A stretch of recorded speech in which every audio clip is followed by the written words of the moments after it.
Olá, pessoal. Um prazer, uma honra, uma alegria, uma satisfação tê-los aqui neste evento promovido pelo Conselho Regional de Contabilidade do Rio de Janeiro. Quero agradecer e parabenizar o presidente Samir, um grande empresário da contabilidade, inovador, um grande profissional que vem batalhando, lutando para a valorização do profissional no Brasil e, por que não, agora fora do Brasil também. Temos aqui com vocês o Carol e o Brian. A Carol é brasileira, o Brian tem cara de brasileiro, parece brasileiro, mas não é brasileiro. Machala. Fala português com sotaque ainda do interior. Exatamente. Fala português com sotaque de Ribeirão Preto. Carol, uma honra recebê-la aqui. Para a gente começar essa conversa nossa, eu queria te pedir para contar um pouco da sua história. Eu sei um pouquinho dela, mas eu tenho certeza que os nossos ouvintes aqui vão adorar conhecer como que você chegou aos Estados Unidos, por que você criou um escritório de contabilidade aí. Conta para o pessoal, por favor. Claro, primeiramente, boa tarde a todos. É um prazer estar aqui com vocês hoje, compartilhar um pouquinho da minha história, que acho que como vocês sabem, mas quem está nos assistindo não sabe, eu tenho quase 22 anos morando aqui nos Estados Unidos, não fiz contabilidade no Brasil e vim para os Estados Unidos com um objetivo que no final eu consegui alcançando e conquistando outro. Então, na área da contabilidade, aconteceu da seguinte maneira. Logo quando eu cheguei aqui, surgiu a oportunidade de eu trabalhar num escritório como secretário. E o meu background no Brasil, eu tinha feito direito, né? Então, era uma coisa assim que advogado, contabilidade, né? Uma coisa bem diferente do que eu estava acostumada a estudar e vivenciar na minha realidade. Mas, enfim, eu comecei nesse escritório e foi uma coisa incrível. Foi assim, eu estava trabalhando lá um mês, eu lembro quando eu comecei no primeiro dia, que eu olhei o primeiro balancete, assim, que a gente chama de Profit and Loss and Balance Sheet, aqui eu falei, não vai ter jeito, eu não estou conseguindo entender o que tem nesse documento. Mas, como eu disse, foi tão interessante que as coisas foram fluindo de uma maneira que na segunda semana aquilo ali já tinha clareado, né? Ela já falava, nossa, isso é isso, aquilo é aquilo. E se passaram os meses, não vou nem falar os anos, porque a minha história, o que aconteceu nesse escritório, foi que a pessoa que me contratou, ela logo em seguida, 5 meses depois, ela teve que sair de licença maternidade, ela era a responsável pelo escritório, eu era secretária e assistente. Então, imagina a situação que eu me vi nesse momento, 5 anos trabalhando ali, tinha aprendido bastante coisa, mas talvez não o suficiente. E com a saída dela veio aquela carga, né? Eu falei, bom, é agora. Eu vou ter que me virar para aprender isso tudo, do início até o fim. E foi quando eu comecei a estudar. Eu entrei na faculdade no Valência, na época, aqui em Orlando. E as coisas, como eu já tinha aprendido, eu fiz ao contrário, né? A pessoa vai para a faculdade, depois sai, faz um estágio e aprende. Então, eu aprendi contabilidade e depois fui para a faculdade. Então, foi muito gostoso o tempo de faculdade, as coisas fluíram de uma maneira, assim, foi muito fácil. Eu olhava e falava, mas isso é muito claro. E esse escritório era um escritório muito pequenininho, mas que a gente atendia na época, né, imagina, em 2001, a comunidade brasileira era uma comunidade significante aqui, mas não tão grande quanto hoje. E aí nós fomos cada vez atraindo mais clientes e de essa função de assistente, conforme eu fui aprendendo mais, me intitularam como uma contadora assistente, não mais assistente só da contadora. E eu comecei a estudar muito, muito. Eu chegava em casa, eu comia livros de contabilidade aqui dos Estados Unidos, falava, eu preciso dar um jeito de aprender isso o quanto antes. E graças a Deus, eu acho que talvez o meu destino era esse, né, com certeza de ir para a área contábil. Eu fiquei nesse escritório trabalhando por mais ou menos 2 anos, quando foi no finalzinho de 2004, início de 2005, eu tomei a iniciativa de criar o meu próprio escritório. E eu sempre digo, se fosse hoje, eu não sei se eu faria, eu acho que muito foi da questão da idade, aquela coisa de ser jovem, de querer, de estar indo atrás. E graças a Deus, Deus me abençoou muito, eu abri meu escritório em início de 2005, um escritório muito pequeno, e aos poucos, né, a gente foi conquistando cada vez mais a comunidade brasileira e o escritório foi crescendo. Então, um pouquinho para vocês entenderem, acho que até já falei demais, foi assim que tudo começou aqui na área da contabilidade. Muito obrigado, Carol, eu vou fazer a mesma pergunta para o Brian, antes da gente entrar nas questões de negócios propriamente dita, né? Brian, qual que é a sua história com o Brasil? Por que você fala tão bem português assim? Qual que é o seu trabalho aí? Enfim, conta um pouco da sua vida para a gente, por favor. Claro, aqueles que estão nos ouvindo, boa tarde a todos, né? Eu não tenho sotaque de americano, eu não vou falar obrigado, né, caipirinha, esse tipo de coisa. Meu sotaque é legítimo do Brasil, do interior. A gente fala assim, americana. Eu cresci em Ribeirão Preto, tá? Os meus pais são americanos, texanos, provavelmente um dos poucos texanos que saíram do Texas, porque aquele povo tem uma paixão pela terra que é incrível. Eles foram para os Estados Unidos, para o Brasil em 85, dos Estados Unidos. Eu cresci em Ribeirão Preto, meu apelido lá era alemão, de tanto conhecer a cultura de fora. Um salve para aqueles que estiverem aí, Ribeirão Pretenses aí, que estiverem do Rio de Janeiro nos ouvindo. Saudade da terrinha, especialmente do chope do pinguim. Mas é o seguinte, eu cresci no Brasil, estudei, fiz faculdade de administração lá, e em 2007, perseguindo aí o sonho de trabalhar no mercado financeiro, fui para Wall Street junto com a minha esposa, moramos em New Jersey, praticamente o tempo todo que a gente estava lá em Nova York. Trabalhei em Manhattan, trabalhei em Wall Street, em diversas áreas de finanças, a área de pesquisa, aqueles relatórios, né, que compra, vende, qual é o preço-alvo da ação, e também coisas mais relacionadas a compliance em diferentes áreas. Até que decidi parar e refletir na vida o que é que eu queria fazer, né? E ainda com esse senso de aventura que a Carol teve de abrir o escritório dela, né? Eu fui estudar, fiz MBA, fiz mestrado, e depois desse tempo de reflexão sabia que eu queria fazer na vida finalmente, né? Com 30 e tantos anos, um monte de filho pendurado, eu queria ser advisor, financial advisor. E o que o financial advisor faz? Depois eu sei que a gente vai entrar nesse âmbito, mas só para concluir a história da minha vida, o advisor, ele é conselheiro, tá? Uma tradução ao pé da letra seria conselheiro financeiro ou assessor financeiro, como a gente chama no Brasil. E juntando todas essas áreas aí que eu trabalhei em Wall Street, outras áreas empreendedoras da vida, a gente traz a nossa bagagem junto com as ferramentas do mercado financeiro para os clientes. E eu digo assim que aquilo que eu vivenciei no Brasil, no meu passado, soma, tá?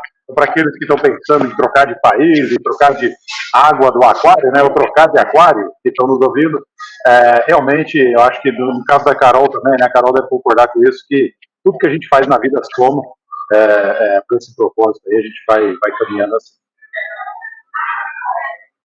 Muito bem. Acho que uma pergunta que todo mundo quer saber aí, eu acho que tanto para a questão da contabilidade quanto na área de financial advisor, né, ou consultor financeiro, quais são os pré-requisitos, o que as pessoas precisam em termos de qualificação, em termos de titulação, né, em termos de certificações, para trabalhar nos Estados Unidos, seja como contador ou como advisor financeiro. Carol, você consegue explicar isso para a gente, por favor? Consigo, sim.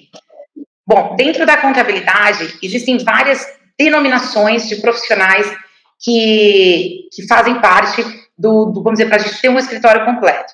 Então, tem pessoas que fazem faculdade de contabilidade e decidem apenas trabalhar com a parte de financial statements. Então, aí eles chamam, vamos dizer assim, com o acompanhamento de um bookkeeper. O que é um bookkeeper? Uma pessoa também que estudou contabilidade, só que ela gosta ela se dedicou, né, na verdade, aquela parte de o input dos dados, né, a inclusão dos dados num sistema, que a gente usa aqui nos Estados Unidos, que existem vários, eu uso o QuickBooks.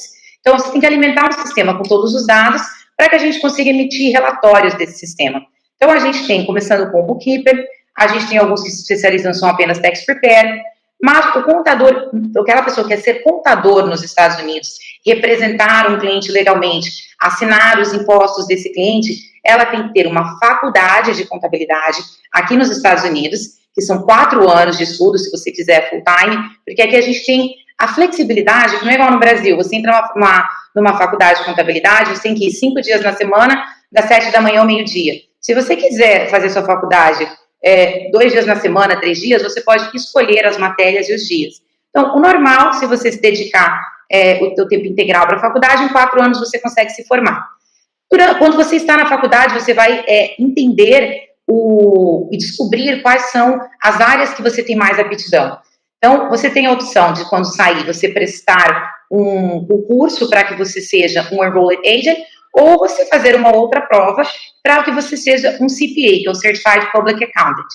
E é muito comum as pessoas perguntarem qual é a grande diferença entre, eu fiz contabilidade, por que ser CPA e por que ser EA? Então, no meu caso, eu sou EA, que é Enrolled Agent. A minha licença veio direto da Receita Federal. Como quando eu já trabalhava nesse escritório, antes de abrir o meu, eu tinha cliente praticamente nos Estados Unidos todo. Vocês sabem que a costa toda dos Estados Unidos nós temos brasileiros. Então, se eu escolhesse por tirar a certificação de CPA, eu estaria limitada a trabalhar somente no estado da Flórida. Eu não poderia estar atendendo os meus clientes na Califórnia, em Massachusetts, enfim, em qualquer outro estado dos Estados Unidos. Então, o EA é uma certificação federal, o qual você é especialista em tributação e imposto de renda. Enquanto que o CPA pode trabalhar nos Estados Unidos por ser uma certificação nacional, todos os estados. O CPA é uma licença mais voltada para a área, como o próprio nome diz, Certified Public Accountant. É uma pessoa que ela também está apta a fazer auditorias públicas. Eu não faço auditoria pública, eu tenho uma pessoa na minha equipe que faz, mas eu não faço. E ela também se dedica para a parte de preparação de imposto, conhece muito bem as leis federais, mas o ponto principal de atuação dela é sempre nessa questão dos financial statements, que o Brian usa muito para fazer os planejamentos dele. Então, essa é a diferença fundamental. Então, a pessoa pode vir querer trabalhar nos Estados Unidos sem uma faculdade, sendo um bookkeeper, um tax preparer, mas se ela quiser realmente ser um contador, 4 anos de faculdade, e após a faculdade decidir se ela vai querer ser um EA ou um CPA. Muito interessante, eu mesmo não sabia dessa diferença, não. Conheci o CPA, não o EA. Muito bom saber. Brian. Posso fazer uma pergunta, Carol?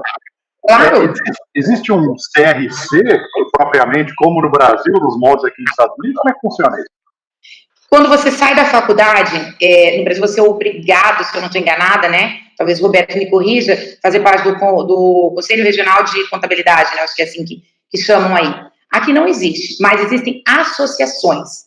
Então, que você entra como membro. Então, eu sou membro da associação National Society of Accountants, National Society of Tax Preparers, National Society of Enrolled Agents. Então, é um grupo de profissionais que se associa a essas instituições, aonde quando um cliente quer, onde eu posso encontrar um Enrolled Agent na área da Sand Lake. Então, vão aparecer todos os profissionais que têm a mesma licença que eu, e você vai poder ter mais informações sobre esses profissionais.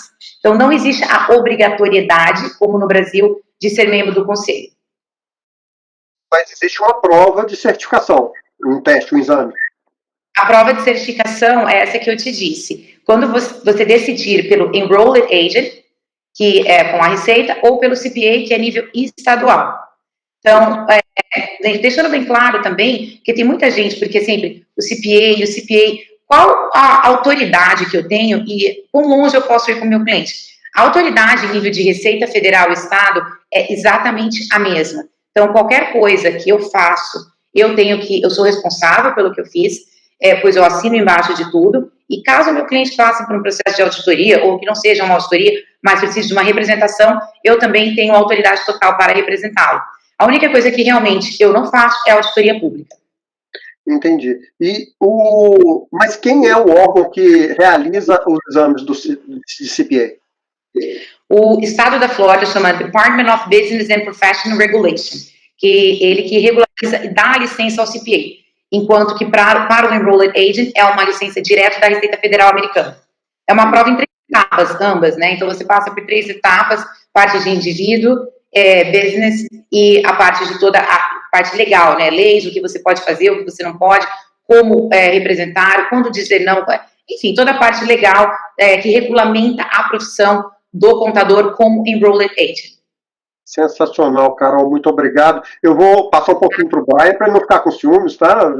Senão ele briga comigo depois ali. Brian, e o que precisa para ser um financial advisor aí nos Estados Unidos? No seu caso, você é um international financial advisor, né? Aconselha no mundo inteiro. Como é que você chegou aí? Certo. Aqui nos Estados Unidos, semelhante aos moldes aí do Brasil, você tem que se registrar numa CVM da vida. Então, o Brasil é a Comissão de Valores Imobiliários, que regula os mercados financeiros no Brasil. E aqui nos Estados Unidos é a SEC, a Securities Exchange Commission. Com a diferença é que aqui nos Estados Unidos, e a Carol trabalha muito com isso aqui no âmbito também, muda muito de estado para estado, né? Aqui nos Estados Unidos realmente é um conjunto de estados unidos sobre uma federação. Então você tem leis estaduais que às vezes não muda radicalmente. Assim, você não vai dizer a coisa é crime num estado e no outro estado é perfeitamente possível. Não é assim que funciona. Mas existe uma diferença entre os estados. Então, por exemplo, até certa quantidade de ativos sob custódia, de gestão que a gente registra somente no estado da Flórida, no Department of Financial Services, né? Um dos departamentos do estado da Flórida, que inclusive quem rege esse departamento é um CFO, é um Chief Financial Officer do estado. Né? Interessante como opera quase como uma empresa aqui nos Estados Unidos, né? Então vamos lá, você tem as licenças, você faz igual do Brasil, você faz uma prova e você se certifica e você se torna Financial Advisor, ou você se torna Registered Rep. Tem uma infinidade de diferentes licenças que você pode tirar aqui nos Estados Unidos. Inclusive, uma que é bem conhecida no mercado brasileiro aí, é uma certificação, não é uma licença, é o Certified Financial Planner, o CFP. Com isso, você tem a exclusão da necessidade da licença. Isso também é muito comum aqui nos Estados Unidos, né? Não é preto e branco, olha, você tem a série 65, você pode se chamar de Financial Advisor. Se você tiver o CFP, você tem a exclusão da necessidade de fazer essa prova. É claro que o CFP é muito mais longo, é muito mais extenso. Tirar o CFP é até mais trabalhoso do que a série 65, por exemplo, para ser Financial Advisor. Eu tenho uma coleção de licenças aqui, porque o mercado financeiro aqui nos Estados Unidos ele tem uma mentalidade um pouco diferente da brasileira. No Brasil, a barreira de entrada é alta. A prova da Ancor, a prova para virar gestora Ambima, né, o certificado de gestora Ambima, para fazer gestão de fundos e tal, como a gente faz aqui, leva às vezes 2 anos para alguém tirar esse certificado do Brasil. Aqui nos Estados Unidos, basta fazer a prova, ou seja, se preparar para a prova, alguns meses. Você tem o background check, realmente, se você tiver fraude no seu currículo pessoal, no seu histórico, como é que chama isso? Histórico de polícia, né? Exatamente. Então, se você tiver problemas com a justiça, que você não vira Financial Advisor, assim como qualquer país do mundo. Mas, passando isso, você vira Financial Advisor. E a mentalidade que eu falei que é trocada é o seguinte, que a barreira de entrada aqui é pequena, mas você assume um liability, um risco fiscal grande. Então, vamos lá. Igual na profissão da Carol, ela assina embaixo aquilo que ela faz no âmbito da contabilidade. Eu assino embaixo nas minhas recomendações financeiras. Esse conjunto de ações ou esses fundos fazem sentido para a situação do Roberto, fazem sentido para a situação da Carol. E eu assino embaixo disso.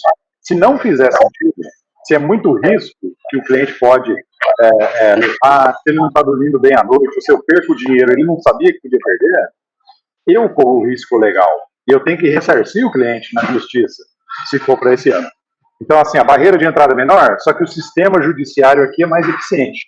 Então, a pessoa pode me demandar, me processar e facilmente ganha nas justiças dadas as licenças, né? E aí, diferentes licenças, assim como no Brasil, a Ancor, por exemplo, a pessoa pode mostrar menu de investimentos, o agente autônomo, né? No Brasil, um gestor pode montar uma carteira e executar, o consultor outra coisa. Aqui é similar. Uma pequena diferença que vale ressaltar que o consultor CVM e o gestor da Ambima é uma licença só aqui nos Estados Unidos. Eu posso criar planejamento financeiro e falar, olha, você deve, no seu caso, investir assim, assim, assado para cumprir o seu objetivo. E eu posso ir lá e executar isso. Comprar os fundos, vender, trocar os investimentos ao longo do tempo. Muito bem, Brian. Eu vou perguntar de novo para você sobre o que exatamente você faz para traduzir isso para o pessoal, mas antes eu queria fazer 2 perguntas para a Carol. A primeira é a seguinte, tem gente já perguntando aí se o diploma brasileiro de contabilidade vale nos Estados Unidos, né? Essa é a primeira pergunta. Bom, o diploma brasileiro, o diploma em si não tem validade aqui. O que você consegue fazer, se você já é formado em contabilidade no Brasil e tem a intenção de exercer a faculdade aqui, você tem que ir na faculdade onde você se formou, buscar o seu histórico escolar, que é onde aparece quantos anos você estudou, as matérias que você fez, as notas que você teve, e você faz uma validação desse histórico escolar para um formato de histórico escolar americano. Tendo este documento em mãos, você vai procurar uma faculdade, aquela que você deseja ter o seu diploma emitido através dela. Muitas vezes, todos os créditos serão usados. Normalmente, uma faculdade nos Estados Unidos são de 189 a 200 e alguma coisa de créditos, dependendo em qual atividade você vai se especializar. Então, para resumir isso, para ficar mais fácil para as pessoas entenderem. Às vezes, aquela pessoa que tem 4 anos de faculdade no Brasil, quando trouxer esse diploma para validação aqui nos Estados Unidos, esse histórico escolar, existem matérias que ela não cursou no Brasil. Existem matérias que são específicas das nossas leis americanas, tanto na área de corporativa, de contratos, de emissão de ações e na área contábil também. Então, não tem necessidade de fazer a faculdade inteira novamente, mas ela terá que, sim, fazer algumas matérias aqui para que ela consiga ter os 189 créditos ou 200 créditos que essa faculdade vai exigir para emitir um diploma de contador para ela aqui nos Estados Unidos. Muito bem. Esse processo é meio parecido no mundo inteiro, né? Eu mesmo, eu estou estudando aí nos Estados Unidos, estou fazendo um mestrado, e para esse meu diploma americano ter validade no Brasil, eu vou ter que fazer a mesma coisa, né? O caminho vale para lá e vale para cá. Mas a outra pergunta, Carol, é a seguinte, quais são os desafios que você teve aí na constituição do seu escritório? O que é mais difícil para o empresário mesmo da contabilidade aí, não somente para o CPA ou para o EA, mas para o empresário que tem, além das responsabilidades, né, fiscais, contábeis e legais, mas também tem uma empresa para gerenciar. Qual que é esse caminho? Então, no meu caso, o maior desafio foi assim, né? Eu comecei sozinha, né? Eu saí desse escritório que eu trabalhei 2 anos e alguns meses nele. Então, eu conhecia muito daquilo que eu fazia, mas parte legal, estruturação da minha própria empresa, como atrair clientes, acho que em qualquer lugar do mundo, né? Você tem a certeza que você sabe fazer um bom trabalho e fará um bom trabalho. Só que por trás de tudo isso, você precisa de várias outras coisas para que a sua empresa se desenvolva. Então, eu comecei com um escritório muito pequeno, era somente eu e mais 2 funcionários, uma secretária e uma assistente, e aí, com o tempo, eu fui conquistando o mercado, né? Eu fui o segundo escritório brasileiro de contabilidade a existir em Orlando.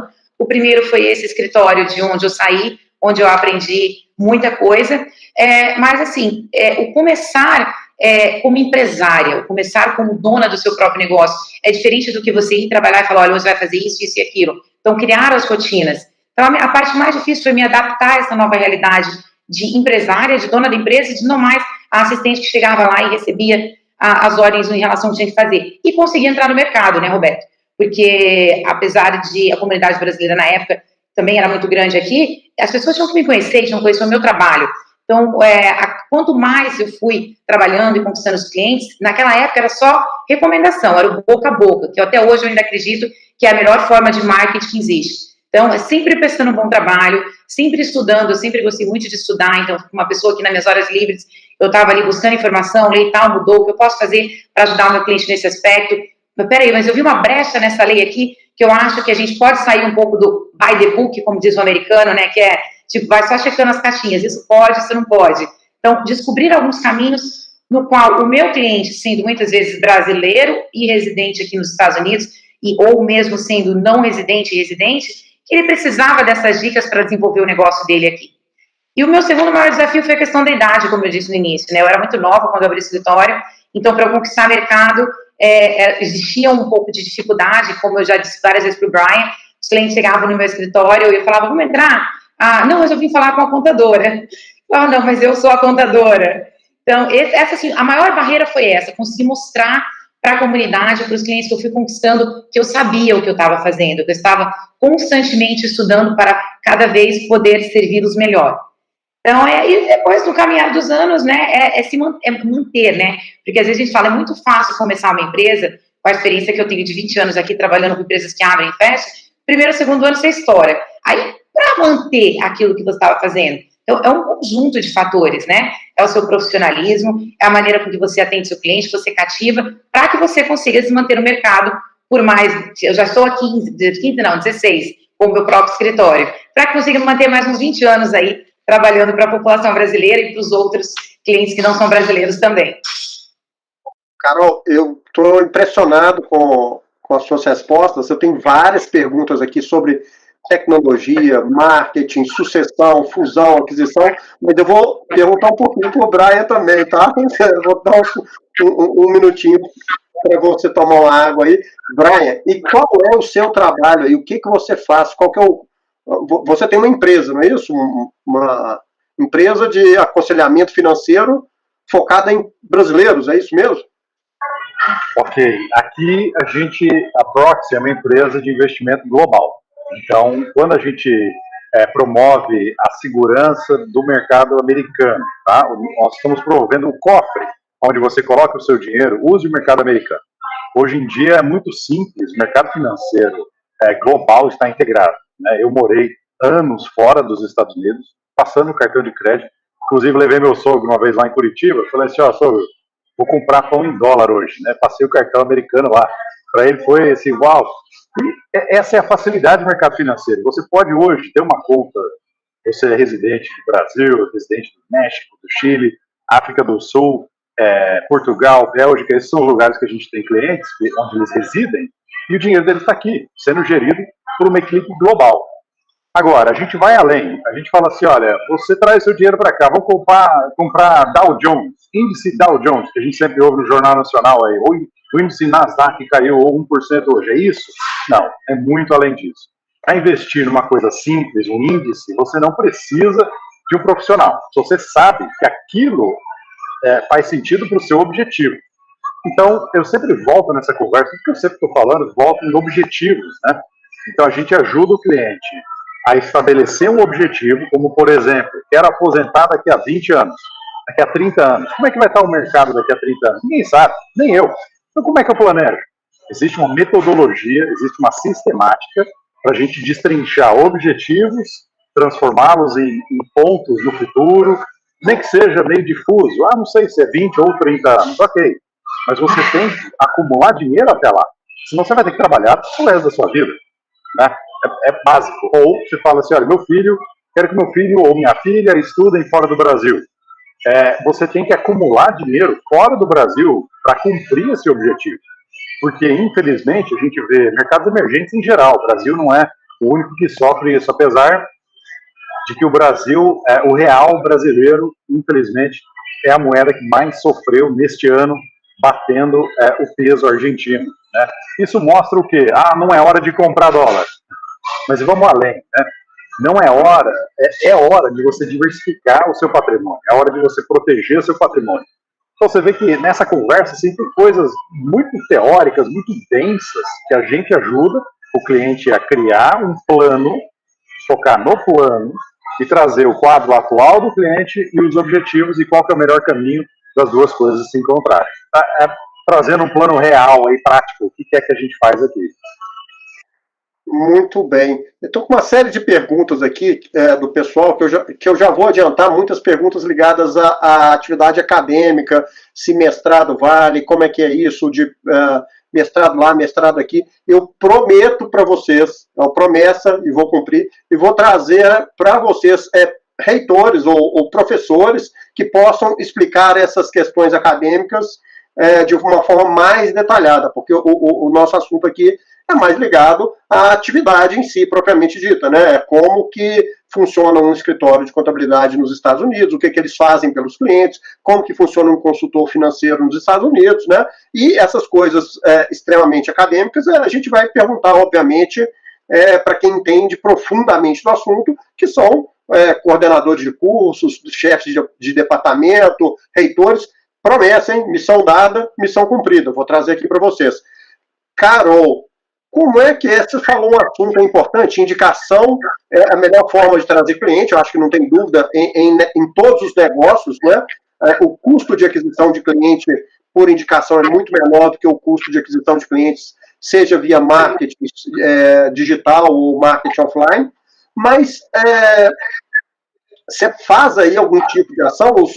É comum que os escritórios de contabilidade façam algum tipo de ação de marketing? Isso é normal aí? É muito comum, Roberto. Eu, desde quando eu comecei a minha carreira, mesmo tendo percebido que o boca a boca era o que me trazia mais cliente, eu aprendi na faculdade uma coisa, que não é visto não é lembrado, por isso que existe o marketing. Então, na época, várias pessoas me criticavam, me perguntavam, por que você é a única, só tem você, por que você gasta tanto com propaganda, por que você está em todos os jornais e revistas, por que você investe tanto em eventos?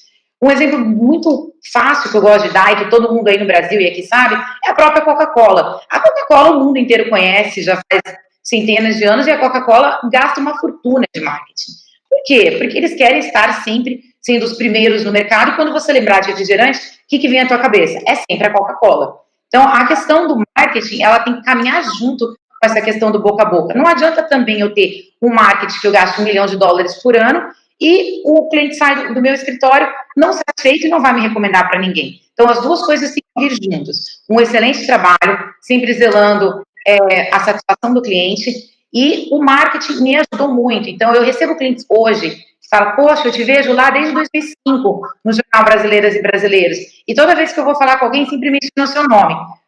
Até legal a pessoa saber que as pessoas mencionam o nome, mas de onde que vem aquela certificação, credibilidade? É que eu já vejo ela há 16 anos, está sempre na mídia. Se ela está sempre na mídia, está sempre fazendo marketing, não é porque ela quer gastar, sim, porque ela está tendo um retorno do trabalho dela que está valendo a pena eu continuar trabalhando dessa maneira. Então, acho que tanto aí como aqui, as duas coisas caminham juntas. É muito importante também ter um marketing para você ter credibilidade no mercado. E, Carol, aí nos Estados Unidos é diferente do Brasil, né? Aqui os escritórios cobram mensalidades fixas dos seus clientes. Aí nos Estados Unidos é diferente, não é assim? Não sei em que tipo de serviço você está dizendo isso. Aqui nós temos clientes que são mensalistas de contabilidade, de folha de pagamento, recolhimento de imposto sobre prestação venda de produtos. E nós temos clientes também que eles vêm aqui uma vez ao ano, normalmente as pessoas físicas, porque eles precisam fazer a declaração de imposto de renda deles. No caso das pessoas jurídicas, a maioria, ela tem uma mensalidade, sim, ela tem um acompanhamento mensal nosso, porque senão quando chegar no ano seguinte, eu não tenho dados, não tenho números para preparar a declaração. E lembrando que aqui a contabilidade, ter os livros contábeis é obrigatório, só não é obrigatório que seja feito por um contador. Então, como existem esses outros profissionais que eu te disse, são pessoas que estudaram, fizeram um curso técnico de contabilidade, como se chama no Brasil, eles são os bookkeepers e os tax preparers. Então, muitas vezes, tem clientes que fazem com o bookkeeper e trazem esse material pronto para a gente, ou o ideal é que a gente prepare o material, porque a gente sabe tudo que está acontecendo na empresa. Né? Quando você recebe um material feito por uma outra pessoa para você analisar e entender aquilo, você vai ter que revisar tudo. Então, o trabalho de revisar, ele é muito maior do que o trabalho de fazer de novo. Então, a gente encontra, às vezes, esses problemas quando vem de outro profissional. Mas, a maioria, sim, eles são mensalistas, eles pagam uma mensalidade para ter essa assessoria contábil, fiscal, tributária, e para que a gente faça os livros contábeis deles. Sensacional. Eu vou traduzir para o pessoal aqui, que tem muita gente no Brasil que não fala inglês, né? Então, bookkeeper, lembra da aula de inglês? The books on the table, book é o livro, né? Keeper é o cara que guarda livros, né? Então, o escriturário, né? O escriturador, o que faz o registro dos lançamentos contábeis. E tax preparer, taxa, imposto, né? Imposto nos Estados Unidos. É o preparador de impostos, a pessoa que calcula os impostos. Seria o equivalente aqui no Brasil de analista fiscal, né? E o auxiliar contábil que faz a escrituração, só faz os lançamentos em um sistema, ou ainda tem manual, né? Ainda deve ter um ou outro manual. Uhum. É aquela pessoa que faz o bookkeeper, né? Traduzindo ao pé da livra, seria o guardador dos livros. Mas, na prática, é aquela pessoa que faz todo o lançamento dos números que são extraídos de notas de extrato bancário em um sistema. E o Tax Prepare, como a gente tem vários aqui na empresa, são aquelas pessoas que nos auxiliam com a preparação do imposto, eles colocam todos os dados extraídos da contabilidade no programa o qual nós usamos para entregar essas declarações da Receita, e depois o contador que assina tem que revisar, fazer as alterações e fazer o envio para a Receita. Uma coisa que é sensacional que eu percebi aí em vocês é que vocês trabalham em conjunto, né? Cada um na sua especialidade, você e o Brian, nas duas empresas têm uma parceria muito forte, porque são áreas de atuações distintas, mas sinérgicas, né? Há uma sinergia. Então, por exemplo, um brasileiro ou um empresário que vá até os Estados Unidos fazer algum tipo de investimento, ele pode procurar o Brian para proteger o patrimônio dele, para fazer o planejamento da aposentadoria dele ou da escola, mas também ele tem que entender das questões societárias e das questões contábeis fiscais, não é assim que funciona? Funciona mais assim, Roberto, né, Brian? Me corrija se eu estiver falando alguma coisa que você não concorde. O Brian, ele faz todo esse planejamento financeiro. Então, eu quero me aposentar com 50 anos, eu quero receber tanto por mês de investimentos com X ou portfólio, ou eu quero uma renda passiva, eu quero uma coisa mais segura. O Brian que vai criar tudo para ele. Paralelamente, a gente vai estar trabalhando, né, Brian, para que a gente também pense qual é o efeito fiscal e tributário de tudo isso que está sendo criado. Então, a gente tem que trabalhar junto, porque o Brian monta uma estrutura e apresenta para o cliente dele, e após isso o cliente vai perguntar, mas o que vai acontecer com o meu imposto se eu receber aposentadoria da forma tal? O que vai acontecer se eu, quando me aposentar, tiver só ganho de capital, tá? Estou vendendo e comprando ações. Então, tudo isso é o planejamento que nós fazemos juntos para criar uma melhor estrutura, para que o cliente tenha a melhor forma de investimento, mais lucrativa e não se prejudique fiscalmente aqui nos Estados Unidos. Você sabe que eu já sou cliente do Brian, agora eu vou ser cliente seu aí também, viu, Carol? Pode ficar tranquila. Missão cumprida. O Eduardo está perguntando se para tirar as certificações é preciso ser contador. A Carol já disse que sim, que tem que, pelo menos eu entendi que sim, que tem que fazer o curso de graduação, né, para fazer o exame, seja CPA ou EA, não é isso? Para tirar as graduações, você tem que ser contador. Agora, para você trabalhar como um bookkeeper, que seria uma pessoa que faz a inclusão dos dados no sistema, ou um preparador de imposto, você não precisa ter feito a faculdade. Então, aquela pessoa que tem vontade de ir para os Estados Unidos e quer trabalhar no escritório de contabilidade, não necessariamente ela precisa fazer aquela validação do diploma aqui. Ela não vai ser o contador responsável, mas ela consegue um emprego no escritório para fazer essa parte, como se chama, de escrituração e de preparação de impostos, que no final é revisado pelo contador responsável. E vou te perguntar duas coisas aqui que são importantes. Nesse período da pandemia, que todo mundo está sofrendo aí, vocês dois, como é que foi o mercado de vocês? Vocês tiveram queda também ou se manteve estável, aumentou a procura? Quer começar, Brian? Isso. Para você dar um respiro. Aqui para nós foi o seguinte, quando bateu a pandemia, foi aquele baque, né? Bom, é redundante isso, mas foi, a pessoal parou, travou, né? Aquela coisa que a expressão que a gente tem em inglês é quando um veado vai atravessar a rua e o carro está vindo, ele congela, ele fica parado. Se o carro está vindo, vai atropelar ele fica parado olhando. Então, assim, essa foi a reação inicial das pessoas, especialmente os investidores internacionais, clientes internacionais nossos, de mercados emergentes, viram as suas moedas sendo dizimadas, né? Eu acho que passou isso daí, baixou um pouco a poeira, as pessoas perceberam ficou latente essa necessidade de ter um plano, de você ter um ditado, tem várias culturas que têm esse ditado, eu gosto da versão alemã, que é para um barco sem porto de destino, qualquer vento leva ele. Então, se você não tem um plano, se você não sabe, minha empresa quer chegar ali, ou quero passar a empresa para os meus filhos com tanta idade, quero dar autonomia, quero ter renda passiva, que quer que seja, se você não tem esse plano armado, vem pandemia, passa a pandemia, coisa melhora, coisa piora, você não sabe para onde você está caminhando, né? Então, foi agora nós estamos tendo bastante trabalho aí de de criação de plano, de estruturação, né, junto aos parceiros, de estruturação de offshore, de holding, né, holding offshore para brasileiros, e realmente dando aquela solidificada no plano das pessoas, caso alguma coisa aconteça. Ainda mais uma coisa, uma crise da saúde, né, como a gente viu, muita gente pegou o vírus, ficou preocupado, e se eu falecer, o que acontece, né?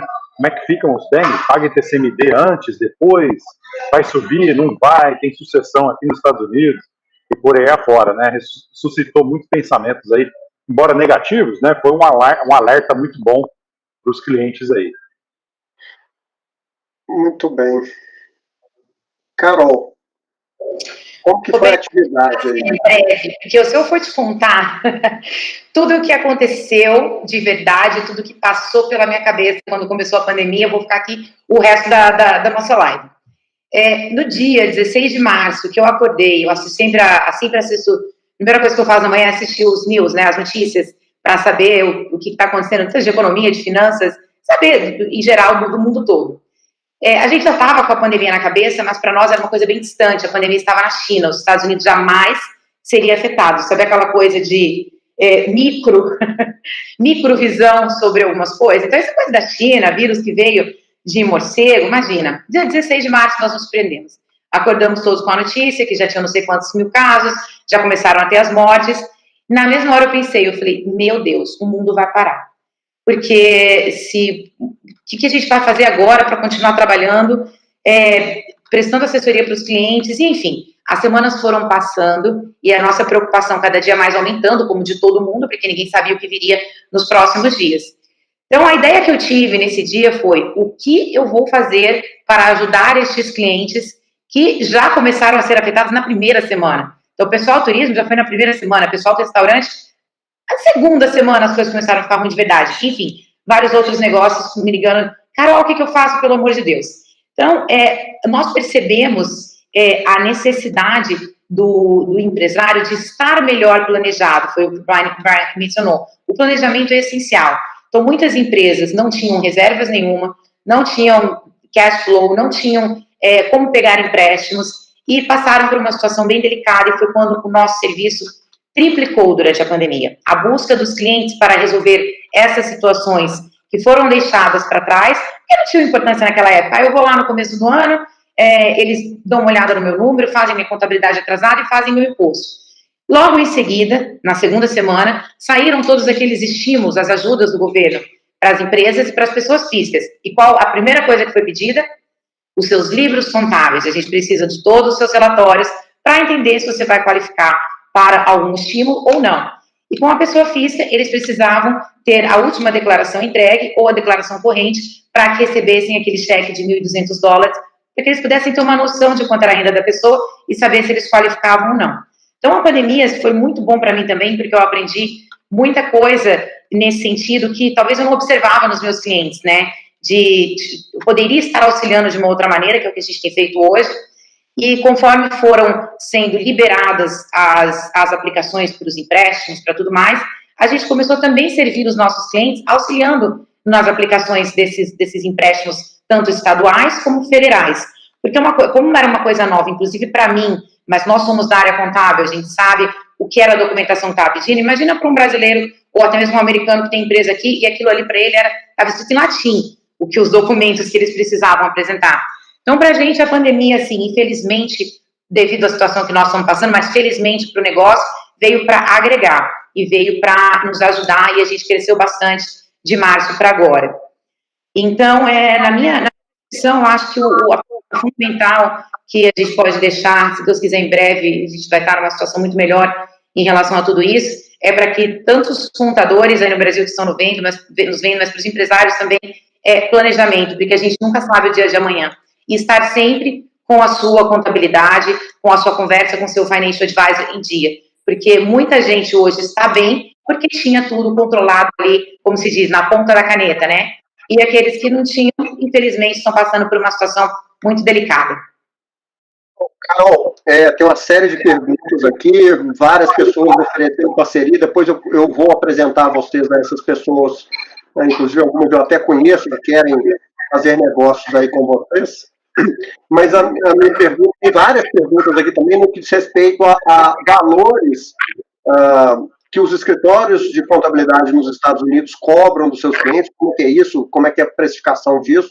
Eu não sei se você pode falar, é claro, né? Se não puder... Eu vou te dar uma ideia de valores, Roberto. Eu não sei hoje o quanto custaria a mensalidade de um contador nos Estados Unidos, mas eu sei que a diferença entre Brasil e Estados Unidos é o serviço aqui, não fazendo a conversão real-dólar, tá? Falando como se fosse 1 para 1. A média que uma empresa paga para um escritório de contabilidade mensalmente para fazer a contabilidade, dependendo do tamanho da empresa, quantas transações essa empresa tem no mês, isso aí varia de $200 mensal até $1.000 mensal. Sendo que, claro, uma empresa aí, uma grande empresa, estou falando de pequenos, médios e pequenos portes, paga 2, 3, 4, 5. Vou falar com o público normal, as empresas que a gente trabalha, pequenas e médias empresas, de $200 a $1.000 por mês pelo serviço de contabilidade. Todos os outros serviços são cobrados separados, então a gente tem um departamento para atender a cada necessidade. Eu não tenho contabilidade, mas eu tenho folha de pagamento, então você só tem a mensalidade com o nosso serviço de folha de pagamento, que é uma coisa muito padrão aqui, porque existem várias empresas que não são de contadores que oferecem o serviço de folha de pagamento aqui nos Estados Unidos, empresas conhecidas nacionalmente, como ADP, Paychex, enfim. E para que tudo fique, é muito respeitado também essa questão dentro da nossa comunidade de contadores, os valores. Claro que existem algumas extravagâncias que a gente vê de vez em quando, mas a média é mais ou menos isso. Para folha de pagamento, uma média de $99 até, dependendo da quantidade de funcionários, $250 o mês. Para pagamento e recolhimento dos impostos sobre os produtos vendidos, é um serviço que é praticamente irrisório o valor, uma média de $50 ao mês, e uma abertura de empresa, que eu acho que é a grande curiosidade de todos. Aí no Brasil eu sei que tem um valor assim bem significativo.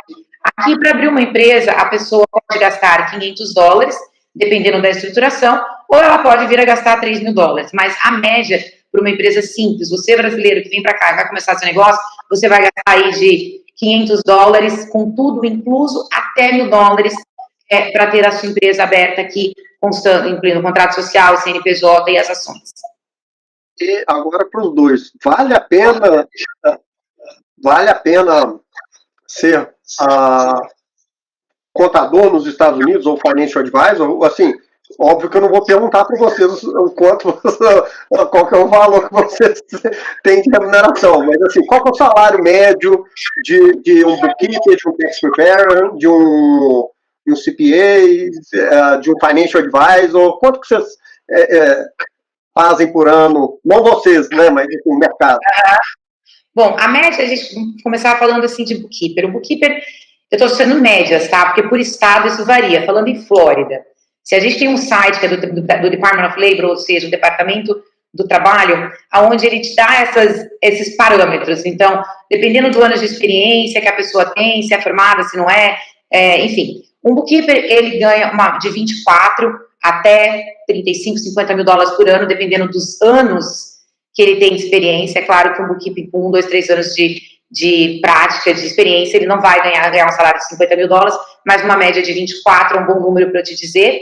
Um preparador de imposto, eu diria, em torno de 35 a 60 mil dólares, e o contador, ele vai aí de uns 60 a uns 120 mil dólares se ele for empregado de uma empresa. Quando ele tem o próprio negócio, aí esses valores, eles se diferenciam bastante, porque vai depender do tamanho da empresa, quantidade de clientes, enfim, todos os outros números que a gente sabe que tem que ser colocados aí. Só lembrar para o pessoal que a Carol está falando por ano, tá? Porque aqui no Brasil o pessoal tem o padrão mensal. É salário mensal, por ano. É possível fazer isso por mês, mas tem que ser bom. E lembrando, assim, de falar, né, a média, desculpa, Brian, as pessoas vão estar bastante curiosas em relação à questão de salários. É difícil a gente precificar antes de entender a experiência da pessoa. Então, tudo isso é sempre levado em consideração a experiência. Então, a gente usa sempre esse parâmetro que o Department of Labor dá pra gente, mas às vezes a pessoa começa a trabalhar e você vê que ela não tem nada de experiência ou ela tem muita experiência. Então, isso vai mudar completamente. Sim, exatamente. Uma coisa, eu imagino que essas perguntas sejam fundamentadas aí, pessoas que estão pensando em talvez mudar para cá, migrar, quanto é que vai ganhar para ver se cabe no orçamento. uma coisa que a gente faz nesse planejamento é também planejamento de migração, a Proxy faz, né? Então você tem desejo, você determinou isso como objetivo, a gente ajuda a criar esse plano para chegar aqui. Inclusive, temos clientes nossos que falam assim, olha, eu vou mudar daqui a 2 anos, já fiz a petição para o Green Card, e aí, quanto é que eu vou gastar aí? E aí a conversa começa, você vai morar em LA, Los Angeles, é uma das cidades mais caras para se viver hoje nos Estados Unidos, São Francisco também, Nova York. Se você vai morar em Orlando, na Flórida, você pode ganhar consideravelmente menos do que uma desses grandes centros, né? O Financial Advisor varia muito, é muito difícil dizer quanto ganha, tá, Roberto? Porque a gente vive de comissão. Então você come aquilo que você mata, é a expressão aqui. E realmente, quanto maior a base de clientes, quanto mais cabelo branco ou um nicho que você focar nos seus clientes, você trabalha só com médicos, só com advogados, isso é conhecido nessas rodas, e volta na conversa o ponto que a Carol esclareceu antes, né, do marketing, né? Aqui o mercado ele é tão consolidado em todas as áreas. Assim, ortopedista, oftalmo, contador, contabilidade, consultoria contábil, planejamento financeiro. Já tem gente fazendo, e tem muita gente fazendo e fazendo bem, tá? O mercado é extremamente competitivo. Os Estados Unidos, que eu acho que é onde muito do que você fala, né, Roberto, que é o trabalho consultivo, requer que o profissional se torne referência, se quer que ele se especialize no nicho, entenda muito bem o Medicaid, né, ou advogate, sei lá se esse é o nome da língua, né, e você entendendo como é que o advogado opera, como é que é o business dele, você entra como profissional contábil ao lado dele. Mesma coisa para mim, profissional de investimentos. Não adianta eu chegar para um advogado e falar, você precisa guardar 90% da sua renda. O cara, a renda dele é muito variável, então eu preciso entender como é que funciona o business dele para daí recomendar. Então, isso tudo, tendo um bom prato de nicho, sendo referência, especialista, eu consigo daí gerar uma boa base de clientes e aumentar a renda aí ao longo dos anos. Bom, nós estamos chegando aos momentos finais aqui, time is money, vocês já aprenderam isso melhor que eu, vocês são 2 profissionais extremamente ocupados. Pessoal, foi difícil trazer os 2 aqui, mas eu vou tentar de novo, podem ter certeza. Queria que eles deixassem aí, Brian e Carol, a mensagem final, os contatos de vocês, e uma última mensagem no sentido de que vale a pena ser contador ou financial advisor nos Estados Unidos, são profissões valorizadas. Roberto, eu acho que vale muito a pena. Nós somos contadores, os contadores aqui são muito valorizados. Eu acho que no Brasil deve ser assim também. Me desculpa, mas eu tenho muito pouca experiência em relação à comunidade. Conheço muito pouco da comunidade brasileira de contadores. Mas, assim, nenhum momento da minha vida eu me arrependi de ter saído da minha carreira de advogada e ter entrado na contabilidade. Nós somos respeitados e nós somos essenciais aqui nos Estados Unidos, como acredito que no Brasil também, para que a empresa se desenvolva, cresça, faça tudo correto. E eu não sei se talvez porque a gente trabalha com um público que não é nascido aqui nos Estados Unidos. Então, eles têm uma certa dificuldade, muitas vezes, em entenderem essa diferença entre quando eu morava no Brasil era assim, agora quando eu estou nos Estados Unidos é assim. Então, nosso papel é sempre orientar, sempre encontrar o melhor caminho e o planejamento para que o nosso cliente esteja, assim, dentro da lei e pagando os impostos que são devidos e não estar pagando coisas desnecessárias devido a um mau planejamento. O Brian sabe muito bem que a gente conversa muito sobre isso, tem pessoas que chegam aqui, começam a investir, abrem empresa, é muito fácil. Realmente eu acho que é muito fácil a pessoa entrar na internet e tentar fazer por si mesma, mas a consequência depois, o preço que ela vai pagar é muito maior. Então, quem tem vontade de vir para cá, quem é contador no Brasil ou quer vir seguir uma carreira aqui, a minha resposta é, vale a pena. Eu sou muito feliz com o que eu faço, como eu disse, pretendo continuar fazendo isso por mais uns 20 anos. 20 anos é pouco, Carol. De acordo com o nosso planejamento, eu vou contar aqui em público o nosso planejamento. Exatamente. O profissional aqui, se você gosta de trabalhar, se você gosta de trabalhar como conselheiro, né? Se você gosta de entrar na vida do cliente, mostrar um caminho alternativo, né? Muito do que a gente faz é ouvir e mostrar, falar assim, tem um outro caminho de fazer isso daqui. E está aconselhando. Não significa que nós não mandamos. Quem decide o dinheiro, o patrimônio, o plano, a sucessão, todos os sistemas, é do cliente, né? E a gente vem com a nossa especialidade de 15 anos fazendo isso, a gente mostra esses caminhos, talvez o caminho ótimo, na nossa experiência, nessa década e meia fazendo isso, né? É extremamente, é mais valorizado, aí o Brasil está caminhando para chegar no mercado ao molde americano, tá? Que é o consultor, que você procura um assessor, um conselheiro, para te dar uma orientação como especialista. O brasileiro, infelizmente, ele tem que saber de tudo, né? Tem que saber servir o cafezinho, abrir a empresa, fazer a contabilidade, falar da parte legal, e a gente está mal acostumado nesse sentido no Brasil a desbravar tudo sozinho. Então, ter profissionais, a cultura aqui vou ligar para o meu financial advisor para saber se isso é uma coisa aconselhável. Vou ligar para o meu advogado para perguntar, vou ligar para o meu contador para saber as consequências disso. Então, eu diria que se você trabalha dessa maneira, comece a estudar o inglês, comece a formar um plano que vale muito a pena. Carol, Brian, foi uma honra, um prazer, uma alegria, uma satisfação. Quero agradecer aos dois, em nome do Conselho Regional de Contabilidade do Rio de Janeiro, e pelo volume de perguntas aqui, que eu não consegui repassar todas. Eu espero que a gente consiga fazer outra dessas. Estão convidados e a gente combina. Muitíssimo obrigado, sei que vocês têm seus compromissos, e até a próxima ocasião. E para você que nos assistiu, muito obrigado. Deixa eu deixar o meu telefone para vocês e meu e-mail, e para aquelas pessoas que quiserem nos contactar diretamente. O nosso WhatsApp ele é 407-810-2107. O meu e-mail ele é carol@larson, como escreve o meu sobrenome, acc.com. E nós temos um Instagram, que é o @larsonacc, que lá a gente está sempre postando todas as novidades, tudo de importante que os nossos clientes precisam saber. Obrigado, Carol. Brian, deixe seus contatos também, por favor. O telefone, o WhatsApp para contato é mais 1-646-883-2711, o do Carol também, né, antes do 407, mais um. E o e-mail é info@proxyfinancial.com, PROXY, financial.com, e o Instagram é proxywealth. Nos acompanhe nas mídias, será um prazer. Eu vou divulgar para vocês, fiquem tranquilos. Muita gente não conseguiu captar aí, mas eu vou divulgar para vocês e voltaremos em breve, se Deus quiser. Obrigado. Obrigada.